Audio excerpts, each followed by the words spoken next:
What Goes Around by Joe Satellite. Everything we say and do determines what's going to happen to us in the future. Whether we act honestly, dishonestly, help or hurt others, it all gets recorded and manifests as karmic reaction, either in this life or a future life. What goes around, comes around. Karma. Chapter 1. Beginnings. The stage was set, a brass band playing tunes of the 80s. Dignitaries and politicians alike, dressed in designer suits and cocktail dresses, the cost of which would pay for a family's grocery bill for a year. A-list and B-list actors from stage and film mingled in the large crowd in front of the palatial colonial mansion, a byproduct of the cotton plantation industry of yesteryear. Perfectly manicured lawns and landscaping, pleasing to the eyes, trees and hedges groomed in idyllic styles in a vain attempt to promote the owner, Senator George Gittins, as a potential presidential candidate. George, riding a ticket on the People's Choice, eager to portray his message, had invited the whole town and suburbs to the gala presentation, causing some dignitaries to be shocked and dismayed, having to mix with the common people. It would be the commoners' vote that would undeniably get George's ticket to the White House, so needs must. Jimmy Colville was 13 years old. He didn't come from money or have a big expensive home. He didn't have parents in designer clothes. Jimmy's parents both died in a tragic car accident when he was a toddler. He was the only person in the car strapped in a seatbelt, and hitherto survived the tragedy, but he did gain a scar across his cheek that would define him for the rest of his life. The scar, caused by a broken window partition, ripped a section of cheek completely from his face. The doctors and surgeons at Pancroft General did their best, but the scar would be permanent. It was shaped like a tick. The answer to the question, "Did you gain that scar in the accident?" was answered with a pun scar. Jimmy Wright, not too bright, would plague him through school and also into adult life. Being bullied and taunted as a youngster would define his life's path and have consequences that no one could foretell. Today, Jimmy felt in a buoyant mood. Aunt Agnes had brought him to the big house for a party. Jimmy had no friends per se, but he didn't mind. He was content, going with the flow. That's what his aunt had said was the most important lesson in life. Just go with the flow, Jimmy. Never deviate, because that's what gets you into trouble. Academically, people would say that Jimmy didn't have the capability to rise to the occasion and would wallow in the doldrums of no hope at children, sometimes overlooked by the teacher, always discarded by brainy pupils, and seldomly bullied by Stephen Falksgrass. The bully had fathomed out quite early that if he taunted and bullied Jimmy, he would escape the scrutiny of the class, because he too would never shape up to the challenges of academia. There was something for everyone at this party. Aunt Agnes was in her oil, sampling the delights of food and drink. She would never overindulge in alcohol, but food, that was another matter. She was large and waddled instead of walking. Jimmy, although he loved her dearly, thought she looked like a lovable elephant with a massive heart and eager to help anyone. He had never experienced live music before. There were instruments being played on stage by men in white tuxedo jackets and bow ties. The music was simply wonderful. It encapsulated him totally. He stood in front of the stage, mesmerised, mouth agape, staring in awe as a man started to play the saxophone.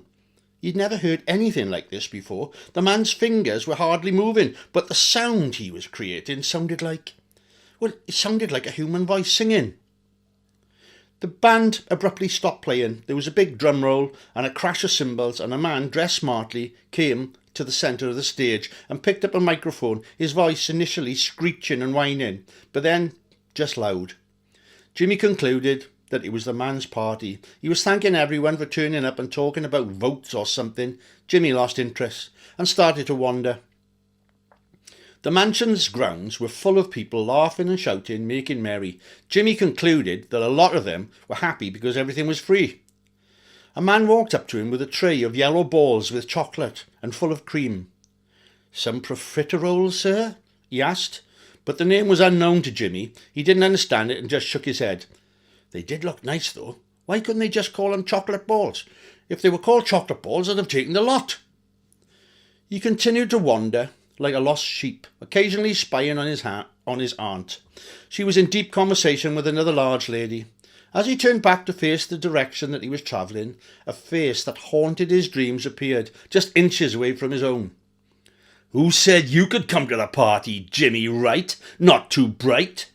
My Aunt Agnes brought me. She's just there, look." Jimmy turned to where he last saw his aunt, but she was no longer there, and a deep panic took over him. Falsegrass grabbed Jimmy's ear and started to twist it back and forth. "Make a noise, and it'll be worse for you, scumbag." His heart was hammering in his chest, and tears came to his eyes. Why does he always want to hurt me? I've never done anything to upset him. I just go with the flow. Wallop! Stephen flew to the side and let go of Jimmy's ear. He screamed out loud and covered his nose with both hands, blood spilling through his fingers. Gaynor Beak, from his class in school, stood over Falstaff and shouted at him. And that's what happens to bullies, Stephen. What goes round comes around. Like all bullies, when outsmarted, they turn and run away. And he did so with style, dripping blood along the way and crying like a big girl's blouse. Jimmy was dumbfounded. Gaynor, how did you do that? He's twice the size of us. Jimmy, one day you'll have to learn to stand up to bullies. You can't go through life being frightened all the time. It'll be hard, but you must stand up and shout, "No, enough." What did you mean by what goes round comes around? Oh, my mum says it. Karma.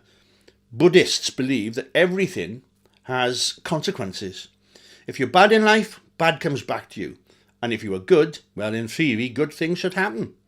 It may be mumbo-jumbo, but it kind of makes sense to me. He'll want to get you back for this. You're now in his bad books. Oh, I don't know so much. Maybe you'll think twice before trying anything with me. I'd like to think so anyway. Well, I really hope something nice happens to you when it comes around. The conversation stayed with Jimmy for weeks after the party, especially the part about karma. It made sense to his limited mind. If you're bad, you get bad. If you're good, good happens back. This would be his mantra for life. In the years to come, it changed slightly. Jimmy would catch people doing good and offer his help. When he viewed the bad things being portrayed, he would take it upon himself to pay it back, big time.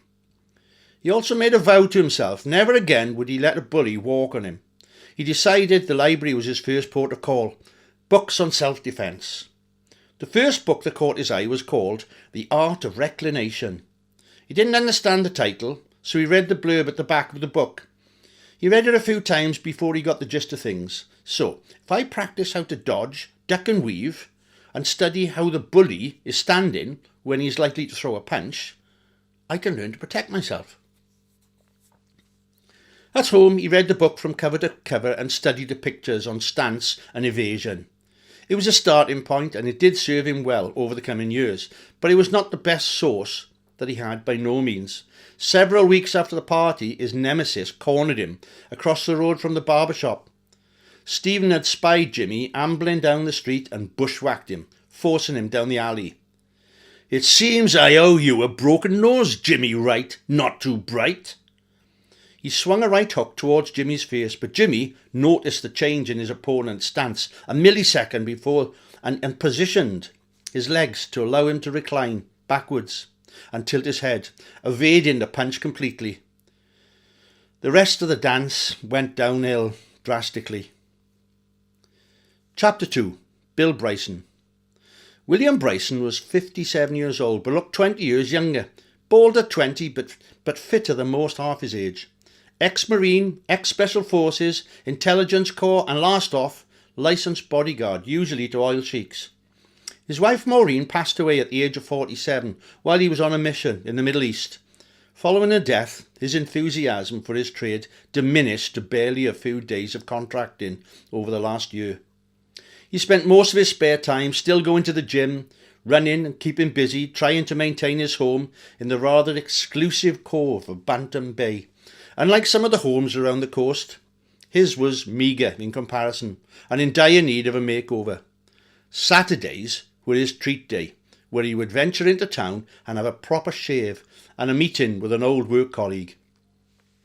Sitting in the barber's chair with a face full of soap, he watched an encounter across the street. A young lad was getting a good beating from a much taller boy. He did start well, but the taller lad's height and broad stature and strength soon paid off. The taller lad eventually got fed up and lost interest and walked away, leaving his victim on the floor, propped against an old water barrel. "So, Bill, meeting up with Carl later for the usual apple pie down the street?" "Yeah, I guess I am. That predictable. I never thought I would end up this way." "Good to catch up with friends, to catch up with old times, eh?" "Yes, I do enjoy my Saturdays."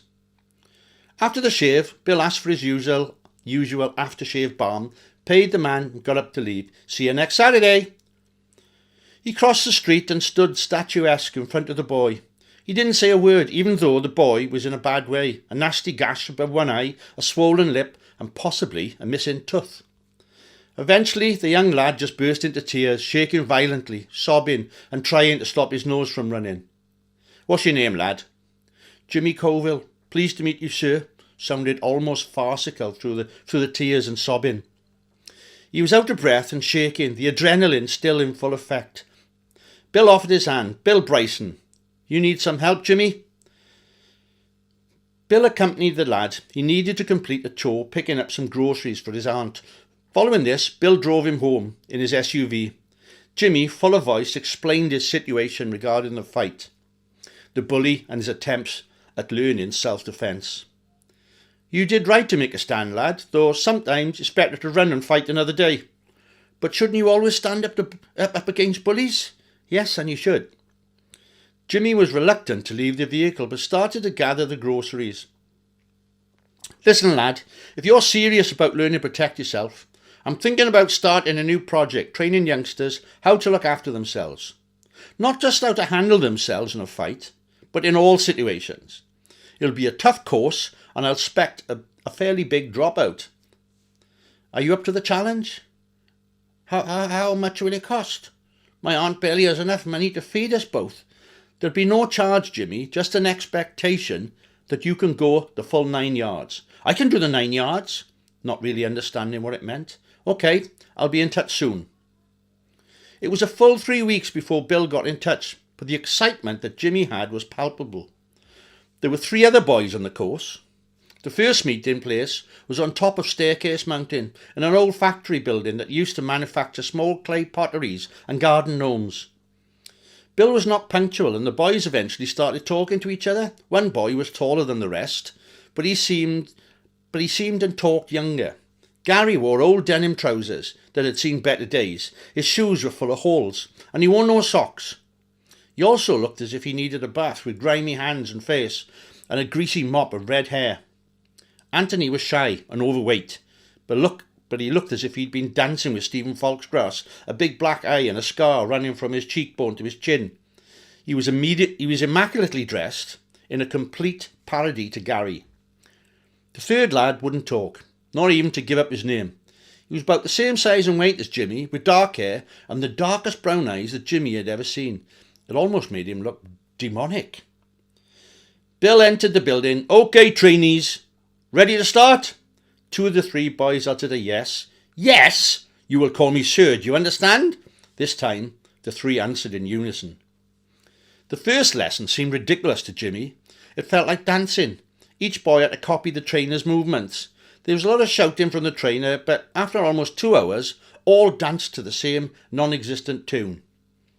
"Okay, trainees, sit. Let us go through some rules. First rule, absolutely no one is to hear about your training. No parents, relatives or friends, no one. Second rule, we will not train you again. Each training session will probably be in a new location. Each of you will have your own communication plan, which I will deliver to you in private at the end of this session. I will let you know the specifics of each location via your communication method. Rule 3, under no circumstances will you meet or discuss what goes on in these sessions. You will remain anonymous to each other than the names that I will give you. Do not discuss your past or your future wishes. Keep everything private. There will be plenty more rules, but for now, take the first 3 to start. Breaking any of the rules would put you outside of our group with no recourse. Bill firstly took Anthony into the other side room to discuss his communication method. Jimmy tried to forget his name. This was repeated until Jimmy was called into the room. I guess that you think this is going to be tough, Jimmy. Yes, but I'm up for it. I'm ready to do the 9 yards. OK, there's an old elm tree at the rear of your aunt's house. There's a squirrel hole in this tree.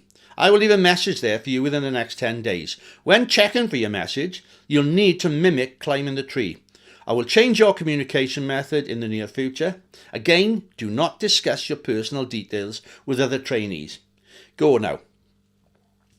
Bill sat for a while after the trainees left. All the trainees had sad tales to tell, but he was determined to turn their lives around. It would also give him a raison d'etre. He'd been grieving his wife's demise for too long, and this new project would give him more focus and a zeal for life again. Well, hopefully. Chapter 3. Gary. Sleep did not come easy to Gary.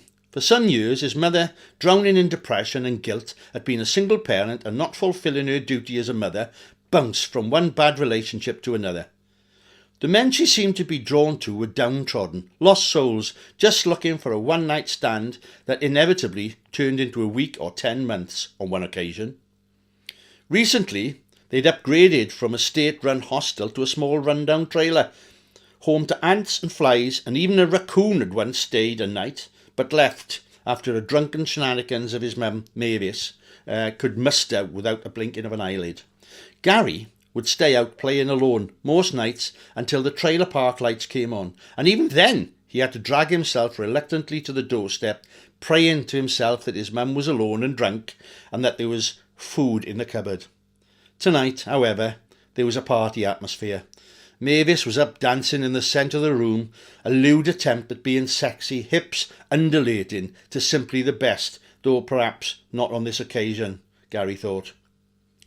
Sitting on the couch with a large glass of Jack Daniels, eyes almost closed in a drunken stupor, was Clark Torrance, security guard at Topper's Mall, just outside town near Palmersville.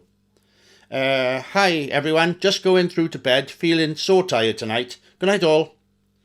A half-second later, from both but nothing else, as he slipped through to his room, the tidiest room in the trailer. Tonight, however, it seemed Mum had thrown everything into the room in a vain attempt to make the lounge area look more orderly. He bagged the bottles and plastic trays and threw the dirty washing into the closet. Laying on the bed, he managed to remove all but his undergarments and pulled the blankets over himself, covering his ears in an attempt to shut out the party. After an hour or so, things got quieter in the party room, and slowly and surely his eyes shut down and he drifted off to sleep. Gary never knew his dad, but he would sometimes dream of a perfect father. They would play ball together, go on camping trips, share everything. His make-believe dad would also offer up advice on anything from algebra to how to get a girlfriend. He was so cool. Gary awoke. There was someone in the bedroom. He kept perfectly still and pretended to be asleep. Sometimes, when his mum was drunk, she would get all slushy and come in and give his forehead a good-night kiss. It was not his mother this time.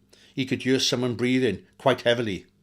He wasn't sure if he should jump out and say, "Whoa, what's there?" He was pondering this idea when the duvet was slowly being pulled off his body. "What's going on?" he shouted, but a large hand clamped over his mouth, and the words came out muffled. It was Clark. Gary could tell by his silhouette. He started to struggle against the man, pulling his hand away momentarily. "Mum!" A large fist hit him so hard in the face that Gary passed out for a few seconds.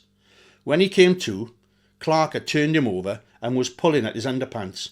He tried to struggle and get away, but his face was pushed hard into the pillow and he could hardly breathe. Then the pain hit him. He was being raped. He struggled even harder to try and push away from the pillow, and another punch to his ear put pay to any hope of escape. It was a nightmare. He wished so hard that he was only dreaming, but the pain was excruciating. Eventually it was over. He lay there facing the pillow, trying to stifle the sobs. "Mention this to anyone, lad, and I'll kill your mother. Understand?" Gary couldn't understand. Another punch broke him out of his reverie. Yes, I understand." Clark left the room, and shortly after, the door to the trailer squeaked open and shut. Too afraid to move, he lay there sobbing for some time. He crawled into the bathroom. There was a lot of blood and mess to clean up. Gary didn't believe in God, but like everyone else in moments of utter despair, he whispered to himself, "God, if there is a God, please help me." Days later, a chance meeting at a grocery store would leave him believing in God. He just picked up 2 large bottles of water that were on offer. He was turning to return to the counter to pay for them and bumped into a bald-headed man. The bottles smashed in a crescendo, sprinkling water and glass all about the floor. Gary, still not right after his ordeal, burst into tears and started to scream to God, shouting, "It's not fair, God. Are you listening?" Bill helped the boy clean up and paid for another 2 bottles. Outside, after coaxing Gary to speak, he found his second recruit. Chapter 4. Anthony. The Spigot estate consisted of a large 8-bedroom plot with a large outdoor swimming pool situated on a bluff overlooking Bantam Bay. The bay was not visible from the coast road and was protected by the National Trust for Historic Preservation. It was very private and a place of natural beauty. The Spigot house was built at the turn of the century by Arthur Spigot, Anthony's grandfather, a self-made man that specialised in antiques.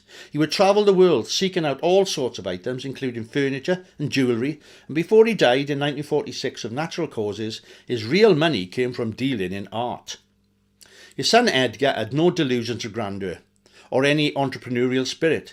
He was quite content living a humdrum existence and as a failing stockbroker, content to live on the benefits left by his father. He married at the ripe old age of 41 to Estelle Bennett, 12 years younger and by all accounts a money-grabbing gold digger. She was also high maintenance as a wife, never satisfied with her lot and constantly badgering Edgar from a new car to jewellery and even on one occasion a pet panther. Needless to say, the pet panther never materialised, but with most other things she got her own way. One thing that Edgar steadfastly refused was a baby. "This world can do without another baby," was his answer. But realistically, he knew that a new baby would mean extra responsibility for him, something that he believed he was not cut out for. His wife, on the other hand, was used to getting her own way, and she would try anything to achieve her goal. She would try to lure Edgar into bed at the appropriate time of the month, dressed scantily or with transparent negligees. For the most part, she was unsuccessful, but she knew the best time to take advantage of her husband, and it was in the early hours of the morning. He would become aroused some mornings before he was even awake. She would position herself and reverse slowly into a mating position. She was careful not to make any swift movements, as he was probably dreaming of someone else. He would wake up sometimes and jump out of bed embarrassed, apologising. She would just play along and pretend that she was still half asleep. It didn't take long for this subterfuge to bear results. On the 18th of August 1985, Anthony Edgar Spigot screamed his way into the world, weighing a hefty 11 pounds. He was a large baby and would be rotund throughout life. Even though both parents arrived at parenthood, a reluctant father and a scheming mother, they loved their offspring dearly in the first few weeks. Edgar was fond of saying, "When you have children, your life changes and will never be the same again." He realised that this was true, but not for the reason that he initially thought. When he held a baby for the first time, a little switch activated in his heart, and he was filled with the most beautiful feeling of love. He actually cried unashamedly in the hospital ward, staring down at those big brown eyes and little dimples that would render him shy and blush in years to come. Estelle changed too. It didn't take a month before the novelty of being a mother wore off. She realised that she didn't really want a baby after all. Over the coming weeks and months, she started to neglect her motherly duties, leaving Edgar to act as both mum and dad. She expressed milk with a pump initially, but fathomed out that a formula would be a lot easier for her.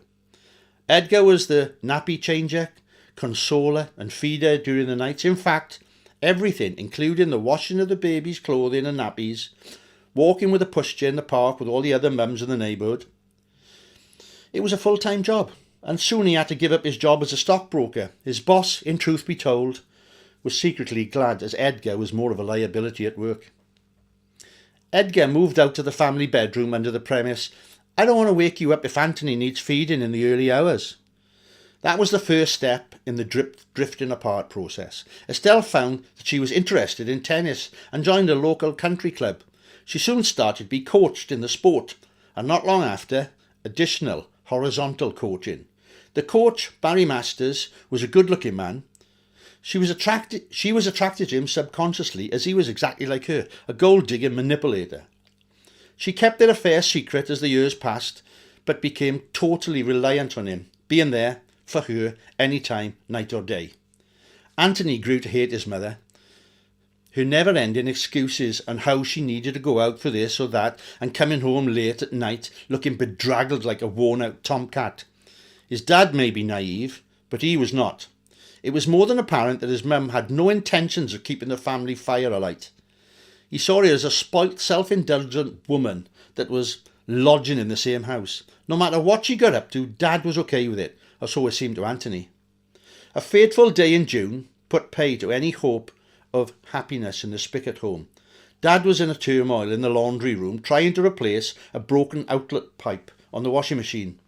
Anthony was sitting just outside the breakfast bar, trying to eat his food quietly and in peace. However, Mum had other ideas.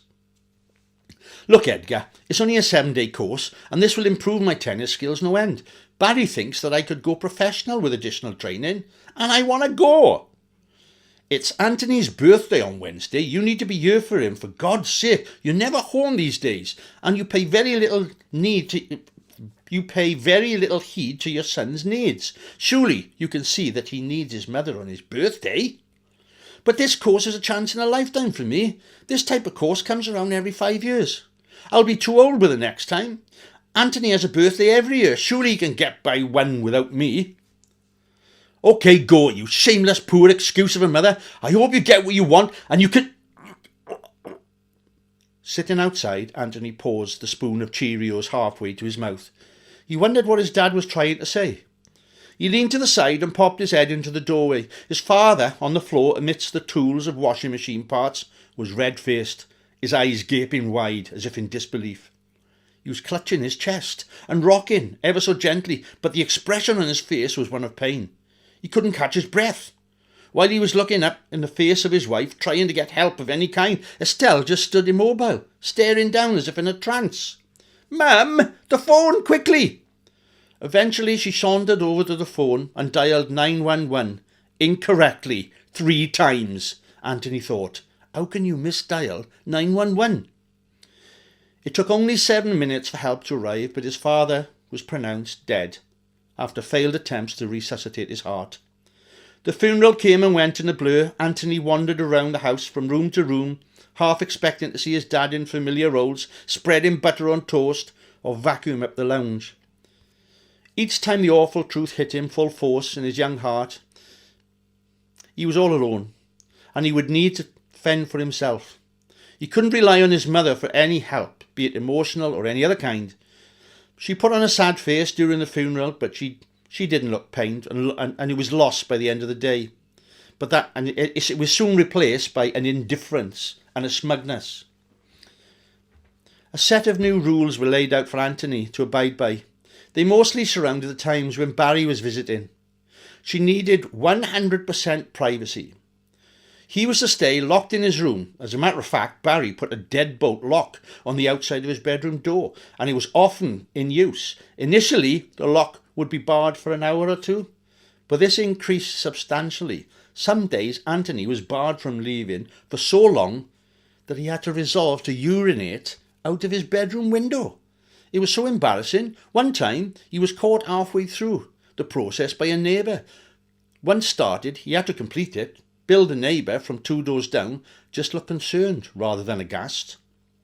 The only solace that Anthony had was a swimming pool.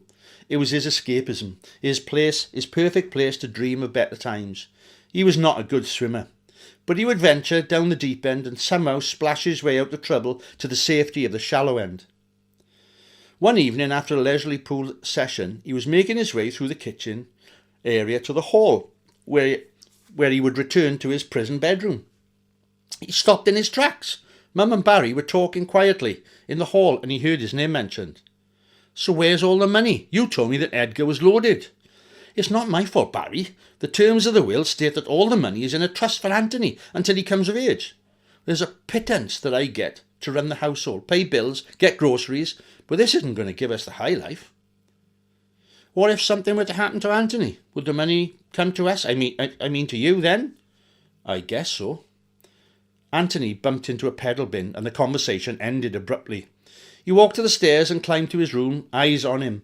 Minutes later, the boat slammed home and prison resumed. A few days later, Anthony was in the pool, splashing about in the deep end. Barry was on the bank, watching him struggle to the pool's wall. You need coaching and how to swim properly, boy. Wait there. I'll get changed and I'll give you a lesson. Minutes later, Barry dived into the deep end and swam up to the waiting Anthony. Okay, Ant, I want you to relax and float on your back. Taking deep breaths and just relax. I have you, don't worry. You need to lose your fear of the water and stay calm. Now, I'm going to let you go by yourself. You may start to sink, but do not panic. Just breathe and relax. Anthony did what he was told, and surprisingly, he was floating. It felt awesome, like being in control in perfect relaxation. He was looking up at the clouds, floating peacefully across the sky. A seagull was careering round in circles, effortlessly on eddies of the wind. But then it changed. Barry's hand pushed gently down on his chest, submerging his body. He took in a gulp of water and started to cough violently. With each cough, more water entered his lungs. Frantically, he turned about in the water and struggled furiously, arms and legs kicking out in all directions. Luckily, one foot made contact with Barry's groin, and his hands let go. As he groaned in pain, one hand shot out as quick as lightning, catching Anthony on the cheek and eye socket. He screamed aloud. A strong hand grabbed at Anthony's elbow, and he was pulled out of the water. You seem to be having a bit of a problem there, lad. Are you okay? It was Bill, the neighbour. Hey, you, mind your own business and get out of my yard. Whose yard? Said Bill. I do not believe you are the owner of these premises. Anthony, you okay, lad? Yes, Mr. Bryson. I was having a swimming lesson and got into a bit of a panic attack. I'm okay now. Thank you for helping me out. Anthony turned about and ran to the house, looking for sanctuary in his room. A week later, locked in his room and burst into pee, Anthony reluctantly moved to his bedroom window. There was a card sellotaped on the pane. 6 p.m. tomorrow night, beachfront cafe. If you need help, Bill. It was a changing point in his life. Chapter 5, Purpose.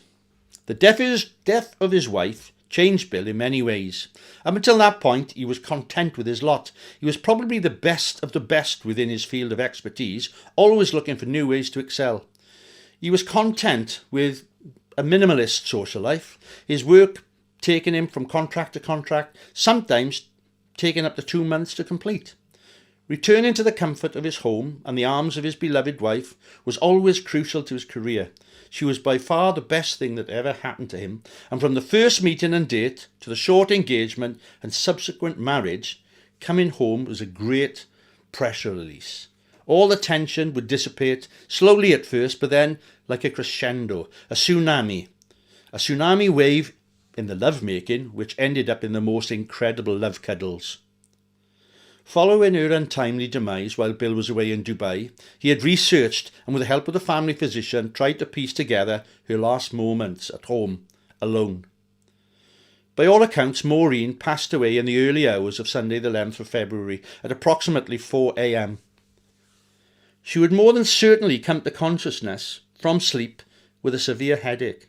A quick drink and a few painkillers from the bedroom side drawer would not alleviate the pain. She would then feel a terrible weakness, with possibly a tingling sensation or numbness in her arms and legs, possibly on one side only.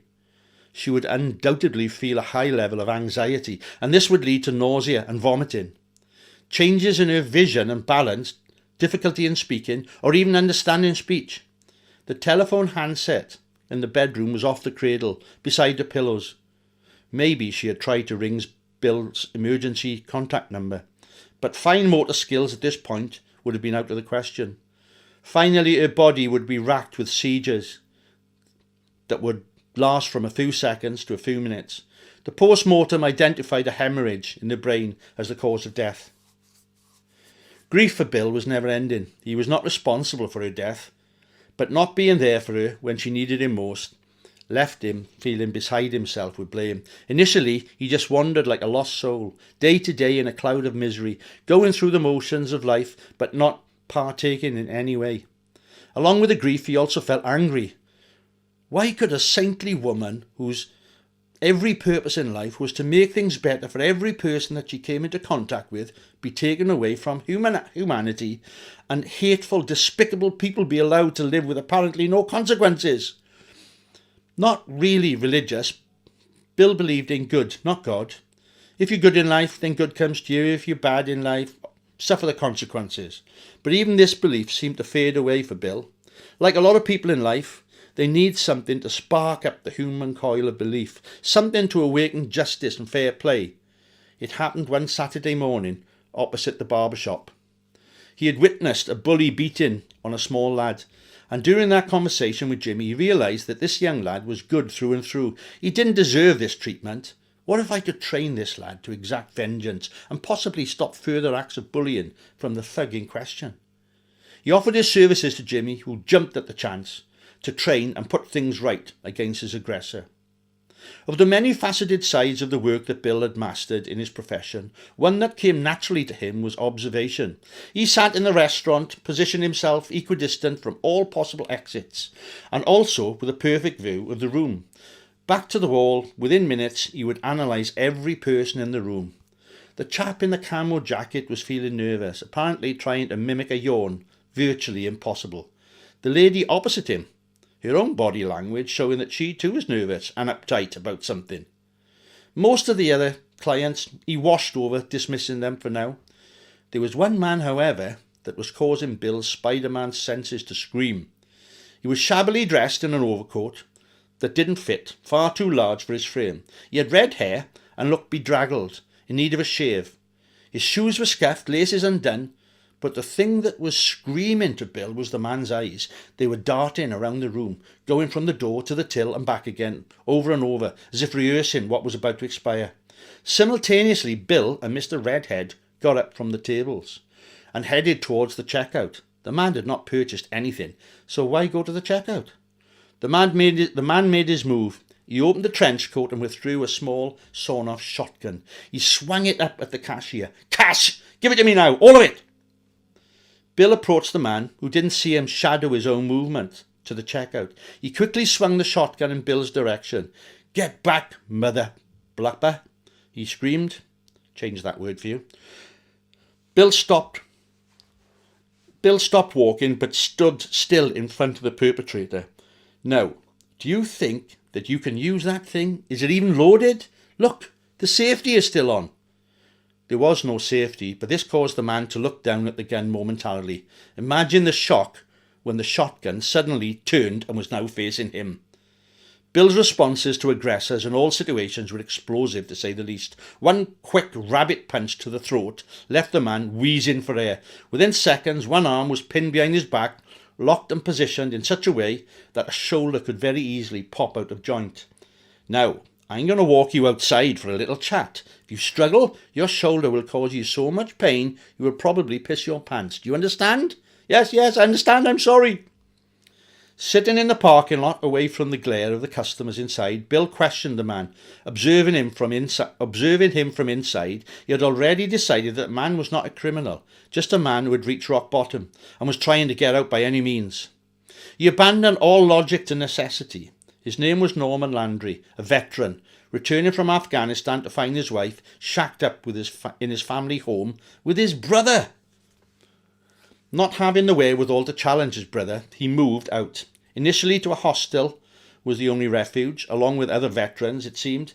Lately, he'd grown used to his own company, preferring to shy away from humanity.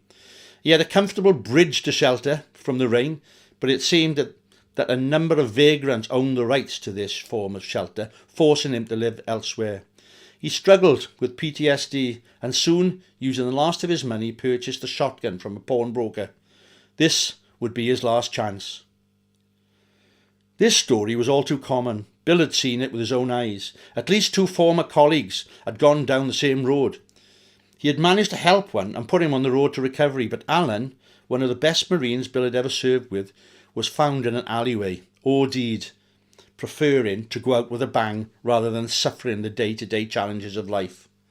Bill opened his wallet. He gave Norman a $100 bill and a business card. You take this and go to the address on the card. You ask for Sergeant Carl Yanchis. You understand? Why are you doing this? Why are you helping me and not calling the cops? Because we all need a leg up in life. See this as a turning point. Yanchis is a good program, and if you listen to him and follow instructions, you will be back on the road to recovery. I promise you. Meet me here at the same restaurant in 3 months at 10 in the morning. Bill walked away hoping that the outcome for Norman would be positive. Yanchis was a good man and would train anyone into a trade, bricklayer, electrician or plumber. He had a good success rate. He felt good inside. Helping others always seemed to improve his own attitude. The boys in the programme were coming along nicely. Soon they would be fulfilling their own destiny and putting things right. Helping others was the way forward. If I can help others, it will give me a purpose. And who knows? I may lose my own personal rain cloud in the process. On the way home, he decided to look in on the boy down the street. There was something very wrong going on in that household. He knew Edgar and had attended his funeral. He had not warmed to Estelle. There was something odd about her. At the funeral, he got the impression that she was just acting out the heartbroken wife. Fake tears like fake yawns were so easy to notice.